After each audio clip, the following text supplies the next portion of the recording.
ഈ വാർത്ത നിങ്ങൾക്കായി സമർപ്പിക്കുന്നത് ഇത് ഉപയോഗിച്ചാൽ മതി. ഹരിതാറ്റോ ദഹനത്തിനും ആരോഗ്യത്തിനും ബെസ്റ്റാ. ഓട്ടോ ഇടിച്ച് ബൈക്ക് യാത്രക്കാരനായ യുവാവ് മരിച്ചു. മാരാങ്കോട് സ്വദേശി ആക്കാമ്പറമ്പിൽ ജോസഫിന്റെ മകൻ 36 വയസ്സുള്ള ഷിജോയാണ് മരിച്ചത്. വ്യാഴാഴ്ച രാത്രി 9 മണിയോടെ കോടശ്ശേരി മേട്ടിപ്പാടത്ത് വെച്ചാണ് അപകടം. ഷിജോ സഞ്ചരിച്ച ബൈക്കിൽ എതിരെ വന്ന ഓട്ടോറിക്ഷ ഇടിക്കുകയായിരുന്നു. റോഡിലേക്ക് തെറിച്ചു വീണ് ഗുരുതരമായി പരിക്കേറ്റ ഷിജോയെ ആദ്യം ചാലക്കുടിയിലെ സ്വകാര്യ ആശുപത്രിയിൽ എത്തിച്ച് പ്രാഥമിക ചികിത്സ നൽകിയ ശേഷം തൃശൂരിലെ സ്വകാര്യ ആശുപത്രിയിൽ എത്തിക്കുകയായിരുന്നു. വെള്ളിയാഴ്ച രാവിലെ മരിച്ചു.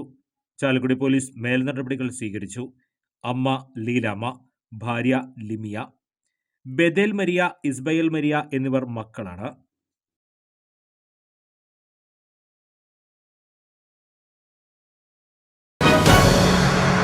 ചിലതൊന്നും ചിലർക്കങ്ങോട്ട് ദഹിക്കത്തില്ല.